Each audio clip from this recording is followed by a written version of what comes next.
All right, let's have a look here at some of this pressure vessel homework here.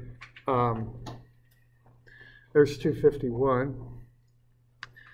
So now this one is just applying those pressure vessel equations to find stresses in different directions. And the thing on this is I just want to be sure that you can apply the hoop stress and the axial stress formulas and apply them in different directions and know how they point. I don't know if there's any questions on this. I could answer them, but I don't think I'll just do this because it's a fairly simple thing to do, and I just want to be sure that you have the idea right. So I just don't want to tell you how to do it. I'd rather have you kind of work through it. So this just involves finding the hoop and axial stresses. Okay, we okay with that?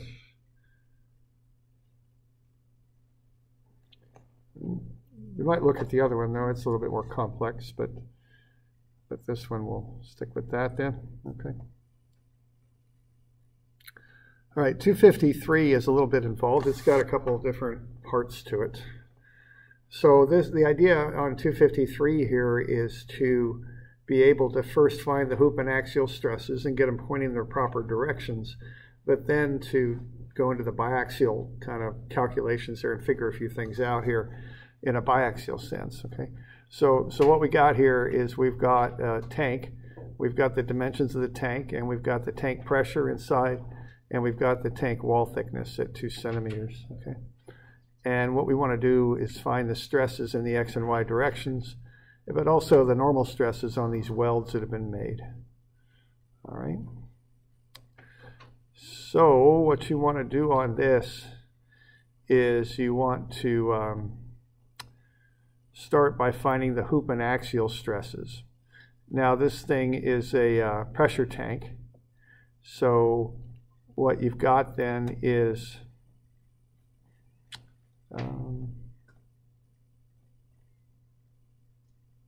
just those basic formulas that the hoop and axial stresses, the hoop stress is PR over T. So you just take the internal pressure, which is given, times the radius of the tank, and divide it by the tank thickness, and you'll get 240 million newtons per square meter. So that's the stress, the hoop stress. And then the axial is just PR over 2T, and you can run those numbers and get the axial. Now, another aspect of this is that the shear in the x and y directions in a pressure tank is always 0, okay? So that's always 0. We can get the hoop and the axial. Now, this particular tank is oriented horizontally, all right? So like that. So if you look at that little biaxial element, what you've got is something going on like that. Now keep in mind that the hoop stress tries to tear the tank in half the long way. That's what it tries to do. And the axial tries to tear the ends off the tank. Okay, so you want to keep that straight. Now if that's the case, what we end up with here is the hoop in this case is the y and the axial is the x. Now that's not a given. I mean it just, if the tank is oriented vertically, they flip, okay? So you want to keep in mind that the hoop tries to split the tank in half the long way, whereas the axial tries to tear the ends off the tank. Okay, so we okay with that? Any questions on that bit?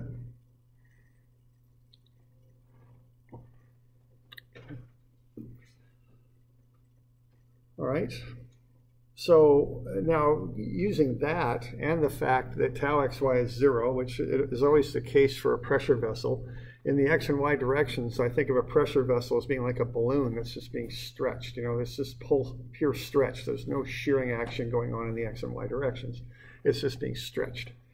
Okay, so tau xy is 0. So what you can then do if you want to start finding the stresses on these different planes is just apply the biaxial stress equations, okay?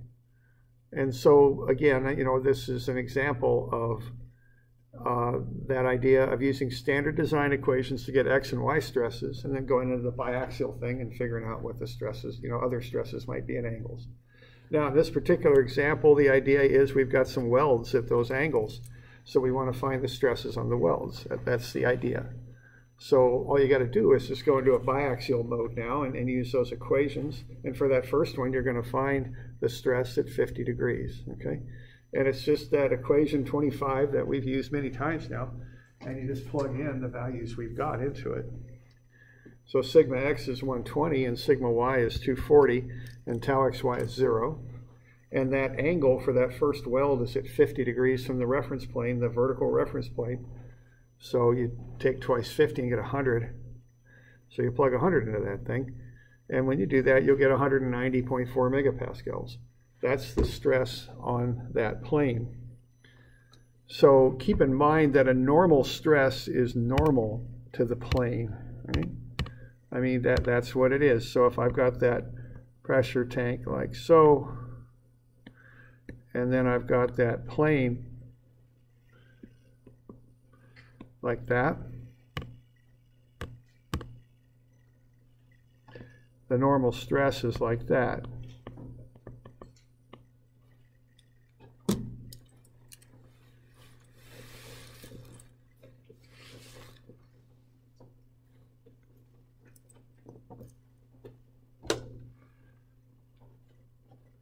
All right, so the stress is normal to the plane on which it acts. That's how normal stress acts.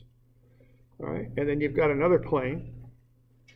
Now, I'll give you a hint on that other plane. You use the same equation, but you do not plug 70 degrees into the equation. I'll tell you that straight off, okay? And remember, regardless of how you're given the angle, you always use the angle with the vertical plane.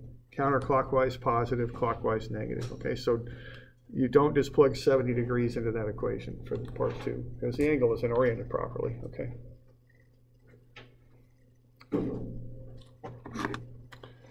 So we doing all right with that?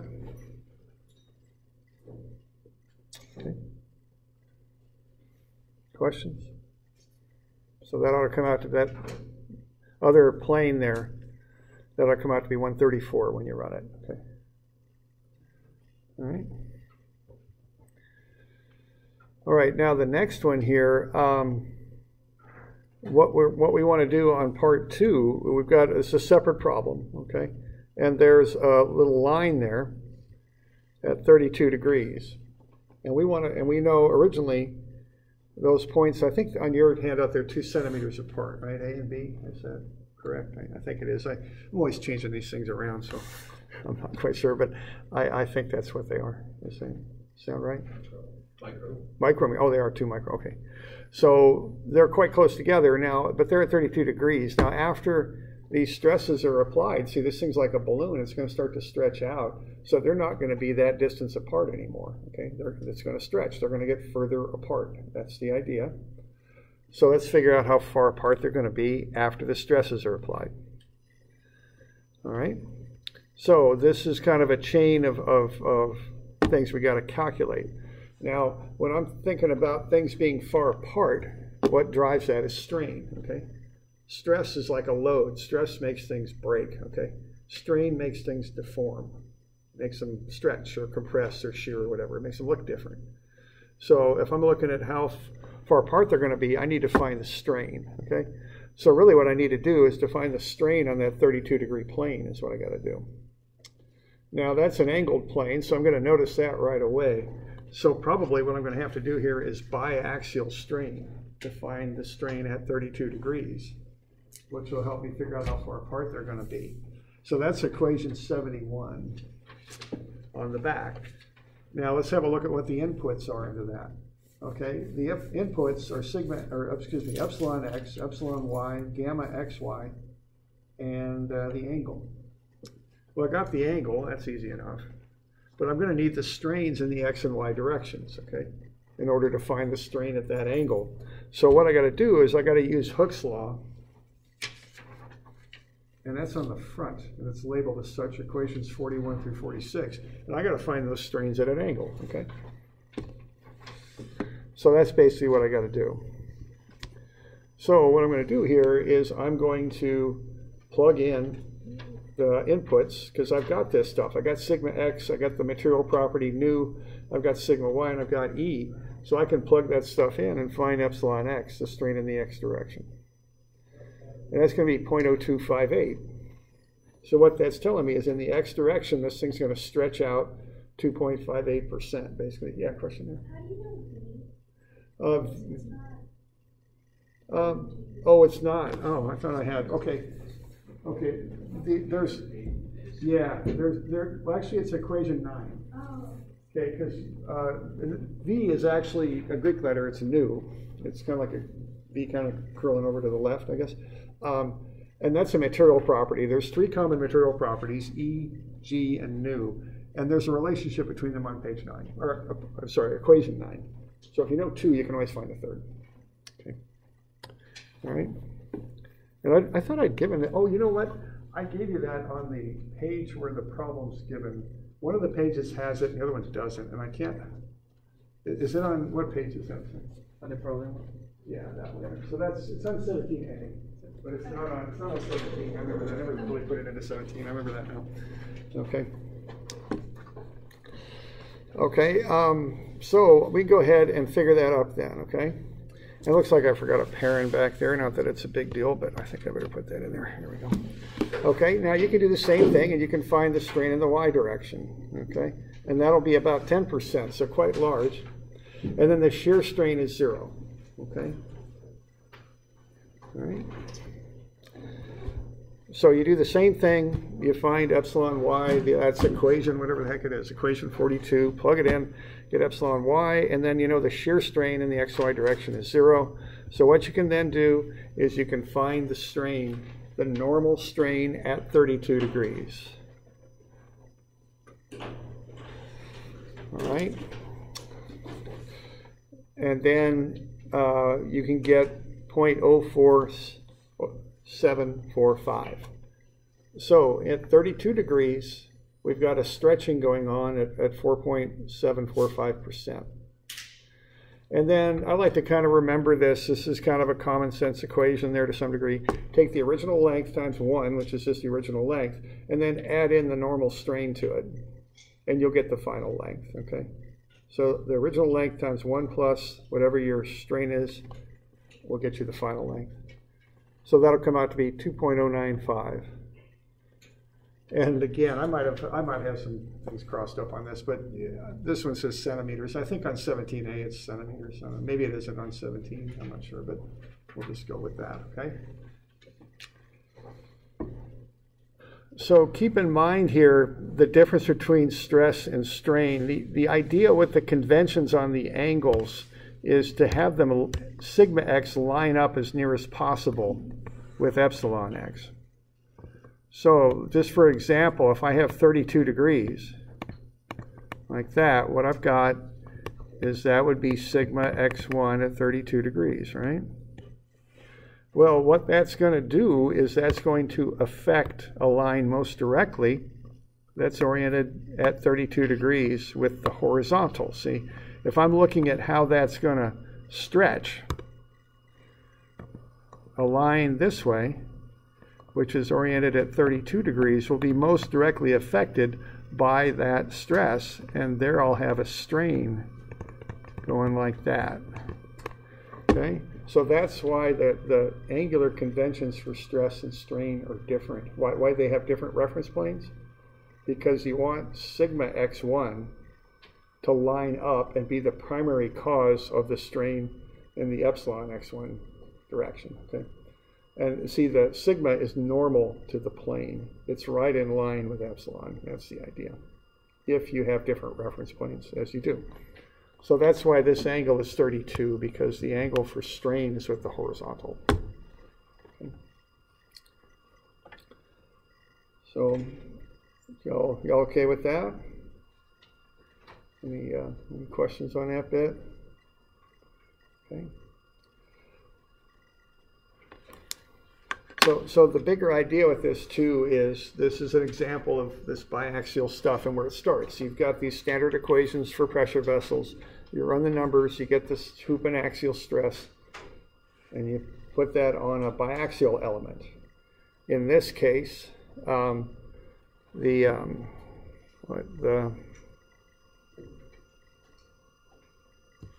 hoop was y and the axial was x. It's not always the case, but it was in this one. And now I can go do all the biaxial stuff. See, I can do the biaxial stress and find the stress on those welds. I can also do biaxial strain. But I had to do this step now to get into to know what the stresses were in the X and Y directions. Okay, that's the idea. Okay. So that stuff's due Wednesday. Yeah. How do we calculate gamma? Gamma, okay, gamma, there really isn't much of a calculation because, It's 0. well, tau xy is 0. Oh, okay. And then gamma is just tau over g. That's all there is to it. And yeah, right there. Because I know tau xy is 0, so gamma xy is 0 too. Okay. So the calc for gamma is quite simple. I do have that formula. It's formula 46 and then 47. So, you know, if you need it, it's under Hooke's law. Okay. Just the basic relationship between shear stress and strain in G. Okay. All right. So, well, we just try this here. You got any other questions on the homework?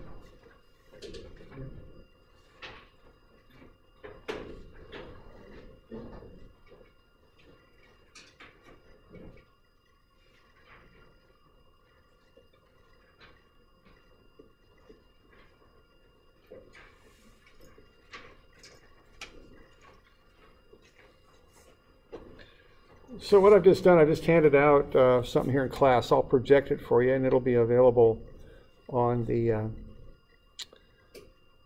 in Moodle. This is problem 254 is what we're going to start with. We're just going to work through this in class a little bit just to kind of get this figured out, okay? So this is problem 254 is what I'm looking at here. And this, again, will be available in Moodle under the homework downloads. And I'll go try and get a copy of this and project it, okay? All right, so there we go. So we got a pressure tank. We got the dimensions on the tank. You got the material properties under the tank, and you got the pressure and the wall thickness and the dimensions. So start off by trying to get the X and Y stresses acting on the tank. Once you've got those, convert them into strains. Okay, so when we go through, go ahead and do that.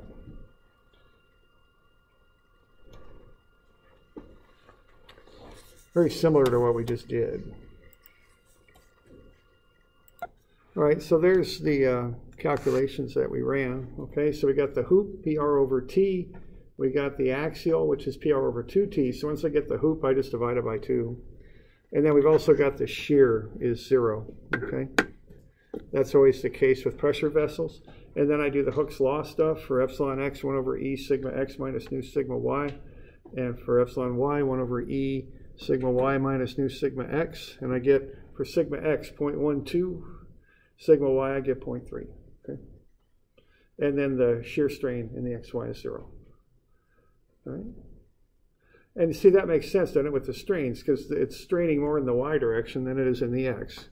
And the stress in the y direction is bigger than it is in the x, so that all makes sense, okay?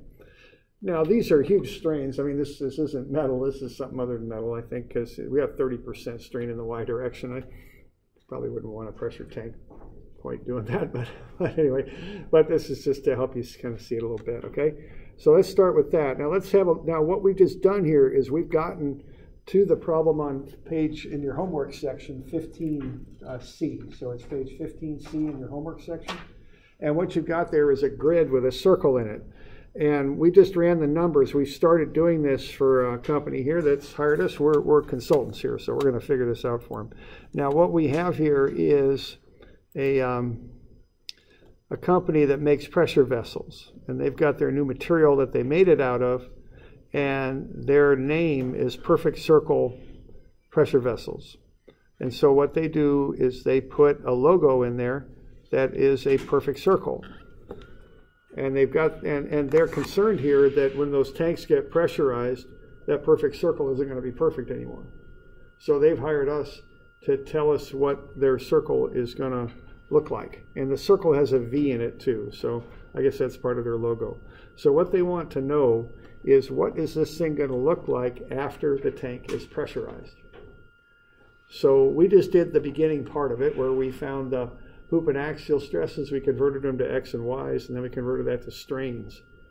So what we want to do here is start to sketch up what their perfect circle is going to look like, all right?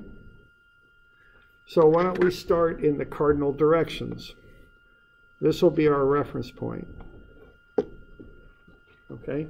Now, I can think of these strains as being a percentage. Sometimes, it's just easier to speak in terms of percentage. So in the x direction, that line is going to get 12% longer. You with me there? Because epsilon x is 0.12, that's 12%. So what's going to happen to this point right here? If I'm holding this as my reference, I've essentially got a line that extends out to it. Now, how many boxes is that line? Those small boxes? 4 or 5? It's 5, okay? So I got 5 boxes for that line. So 1/5 is 0.20, which is 20% of the original length. You with me there? So if that line is getting 12% longer, where does that point end up? The one in the x direction. Where does this point go? If that line's getting 12% longer, about where would you plot it up at? Yeah, right, a little bit, because one box is 20%. 12% is a little bit more than half of that. So that new location for that point is going to be a little ways out, right? And with one little box being 20%, we're not quite a full box. We're about there. You all good? Okay. Now, so we good with that? Now what's going on the other side? To the left.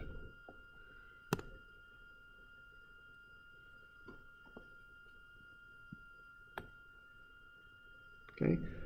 And where I'm going with this is the kind of when you're drawing this stuff up, the point of your reference point is somewhat arbitrary, but you got to pick one and hold it. I got to say this point is what stays still and everything deforms from there. So if it got 12% longer on the right, what do you suppose it's going to do on the left? One would hope the same, yeah. Okay? So that thing's going to stretch out in the x direction like that. Y'all with me there? Now, how about in the y? Why don't you plot up the points in the y direction? Okay.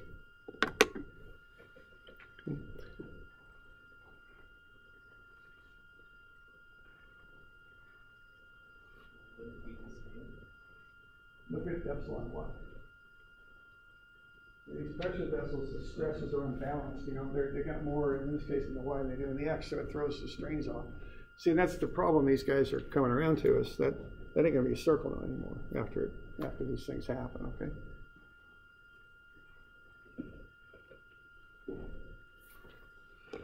All right. So have a look at epsilon y, and then just sketch up where those points at the top and the bottom of the circle are.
So y'all got something on that?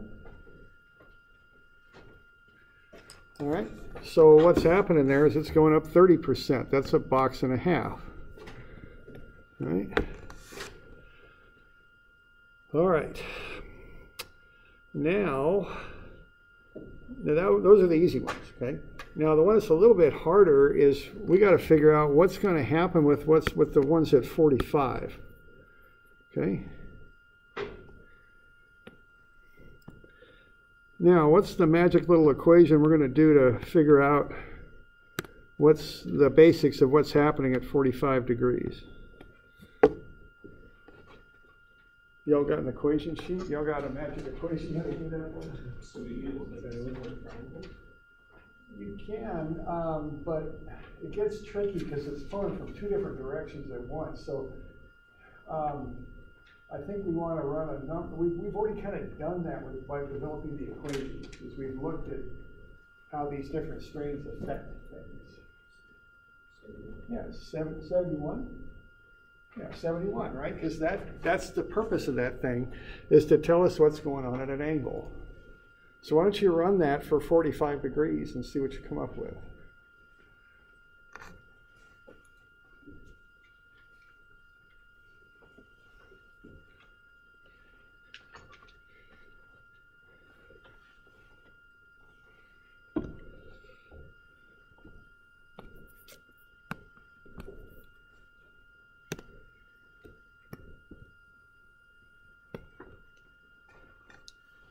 Now remember, gamma is 0, okay? Gamma xy for a pressure tank is 0, so that last term is going to 0 out. Oh, and then you got a cosine 2 theta equation in there, don't you? So twice 45 is 90, isn't it? Cosine 90, that's 0. We've got a lot of things 0 out.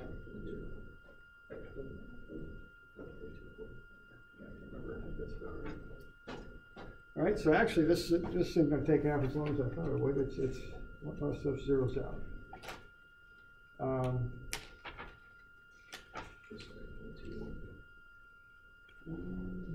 Let's see here. I've got 8 versions of this thing.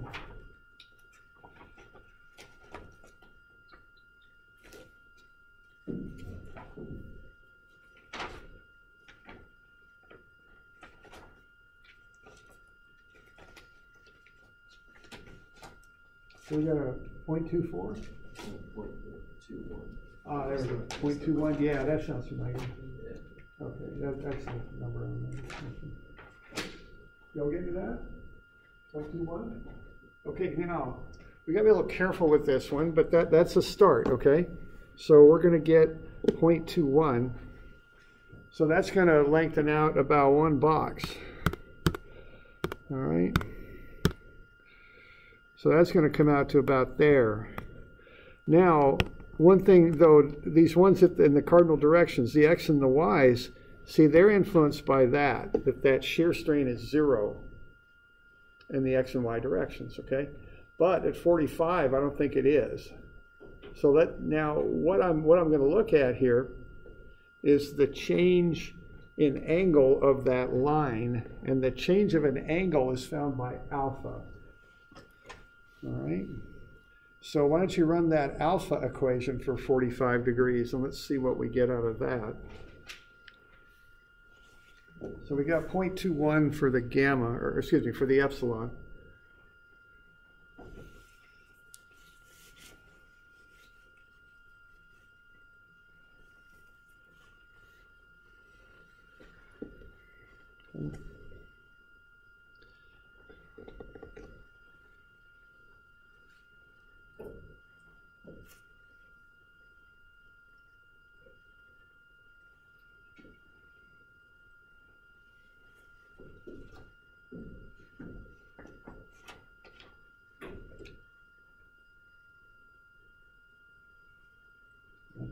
I can't remember what this one comes out to be.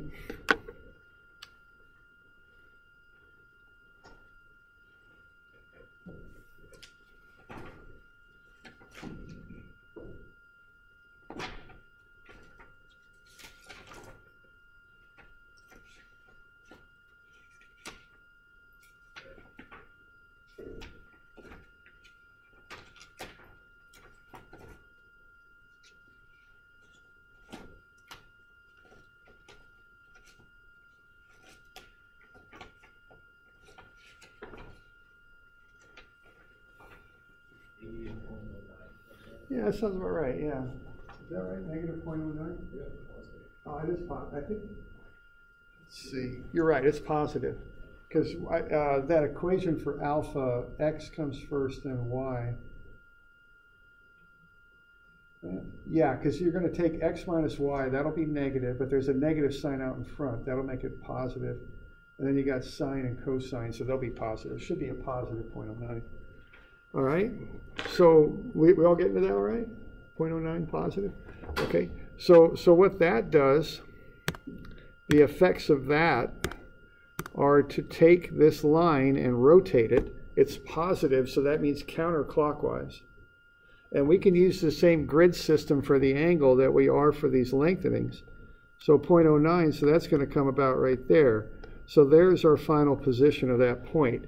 Extends out, and then it, on account of the normal strain, kicks over on account of the alpha angle. All right? Okay?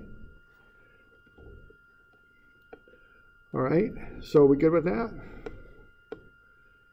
Now, what do you suppose is going to happen at 135 degrees to this one? You think it's going to be kind of symmetrical? Yeah, it is. I think so. So I bet we're going to kick out by the same amount, which was just a little bit more than 0.2. And now, but instead of being positive, it'll be negative. It'll be clockwise. So what it's going to do is come on over, all right? Like that. See, what's happening here is there's stresses acting on this thing. The big one is pulling that way. There's a smaller one pulling this way. So see what that does? It pulls those points up and also causes those shears to kind of roll up in that direction of the bigger stress. All right. So we could work our way around this thing and come and plot up all the points. And then we could connect the dots and come up with a final sketch of what this thing would look like. So, you know, if this were a for real thing that I was doing, you know, I would use my knowledge of mathematics to do this, of course, but I wouldn't attempt to come up with some sort of exact functional answer like what I would get in often when I'm looking at a mathematical analysis. You know, they like to come up with their exact things, like they call 60 degrees, what that's pi over, how many radians it is? Pi, it's about pi, no, it's not quite. Well, let's see, they've got, you know, they're pi over 2 for 90, and they got all that kind of stuff going on, right? Well, you know, when I'm surveying, I can't lay out a pi over 2 angle, you know, I'm sorry, you know. I can lay out a 90 degree angle, because that'll come up on my screen, it'll say 90 degrees, right? So again, a difference here between what we do as engineers and what someone in a more kind of exacting science or mathematical analysis would do is in engineering, I'm going to plot up a number of points till I feel pretty confident. And, you know, from what I know, I'd probably get into AutoCAD and throw a curve on those points. And then I'd do some sort of routine in AutoCAD to round out the curve. And I'd say, well, here you go. All right, here's what you've got. I wouldn't attempt to come up with some sort of exact function on this. I'd plot up some sample points and connect the dots as best I could. Yeah. All right. So there's a pretty good estimate of what that thing's going to look like after it's stressed and strained. Okay, and then that V is going to look like that. Okay, where those 2 points pulled out to. All right.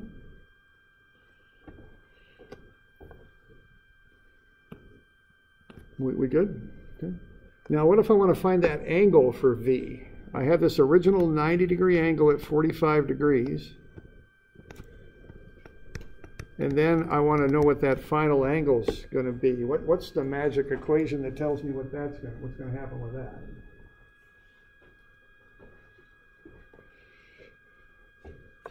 Because obviously the thing isn't 90 degrees anymore. I mean, both of those points have pulled up a little bit. It's less than 90. So what's the equation that tells me how that angle deforms? 73. Yeah, it's 72. Okay. It's the strain formula, okay? So alpha tells me how one line rotates. the gamma formula, so the formula 77 alpha, that told me how that one line at 45 degrees, for example, rotated. What gamma is going to tell me is how both of those lines rotate and how the angle changes. So they're slightly different things. Okay, so for gamma, I could run that, and that will tell me what that final angle will be. Well, what gamma will tell me is how much the original 90-degree angle changes, and that'll be in radians. And then I can figure out how that angle will change. Okay.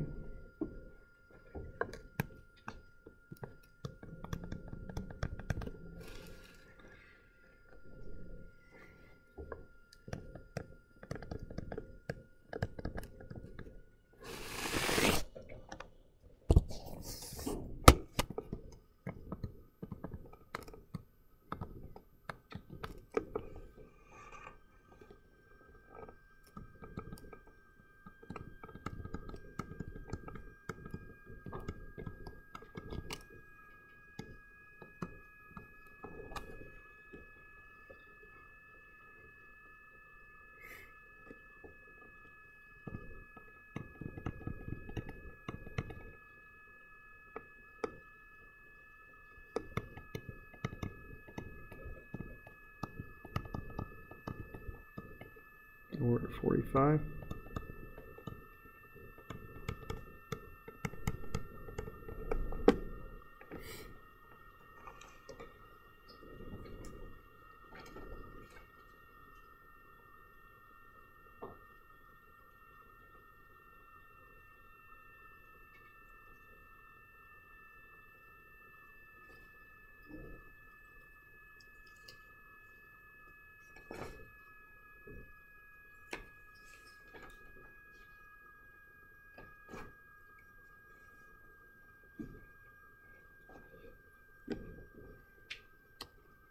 Okay. So how much angular change is that? What's the units on the answer? I got 0.18. So what is that? Is it 0.18 degrees? Is it 0.18, what is it? Radians, yeah.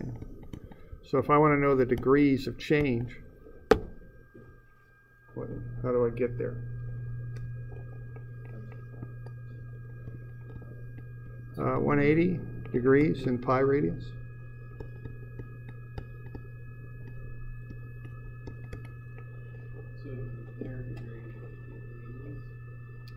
Right.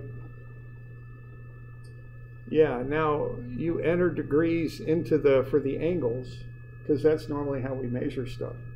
Now, if we measured stuff in radians, which we don't in this country, you could just set your calculator to radian mode and do the same thing. You know, how you enter the angles doesn't matter really. You're defining the sine and the cosine of them, if you know what I mean. But yeah, generally speaking, in this country, we enter the angles in degrees. What pops out is an angle in radians, yeah. Okay. So what is that? Is that like 10.4 or something? I can't remember. That comes out 10.3. Okay. All right. So what does that mean? What happens to that angle? That V that was at 90. Where is it now? What's the measurement of it? Yeah, 79.7. Yeah. Okay. It's not 90 anymore. Okay.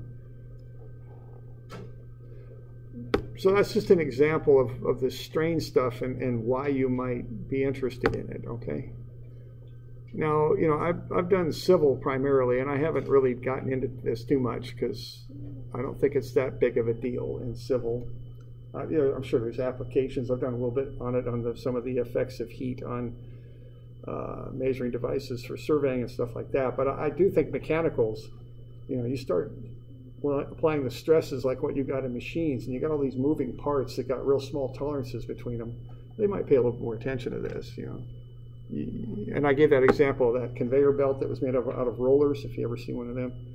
As the things started to roll, they started knocking into each other, you know, and that was because of the loads on them were so big they were deforming. You know, that was kind of what was going on. So that's why we're investigating this a little bit. Okay.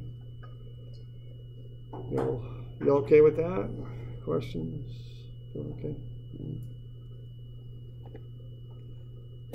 All right, so I just want to run through that, just kind of get some of those ideas across. Okay.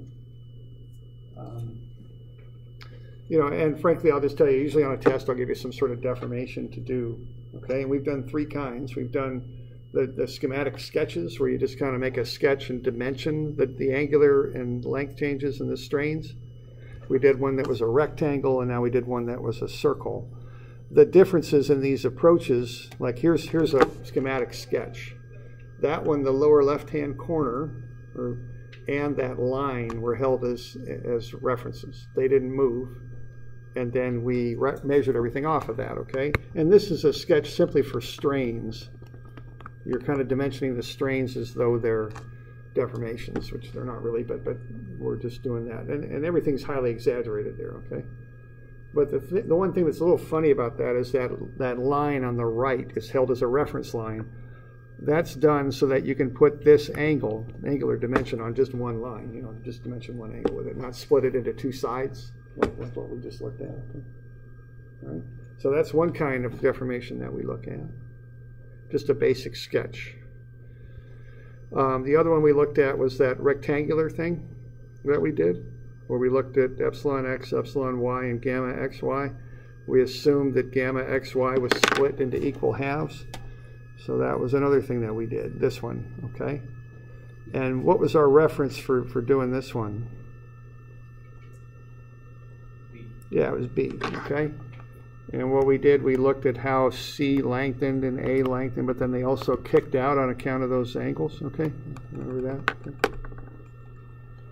So, but we just held B steady on that one, which for a rectangle makes kind of the most sense. I'm just trying to find, there we go. That's what it ended up looking like right there, okay? We found gamma xy when we split it in half, assuming half of it acted on one line, half on the other, okay? We did all that business there. And then the one we just did here with a circle, where we held the center as a reference, okay? So we good with that? We got any questions on that? Okay.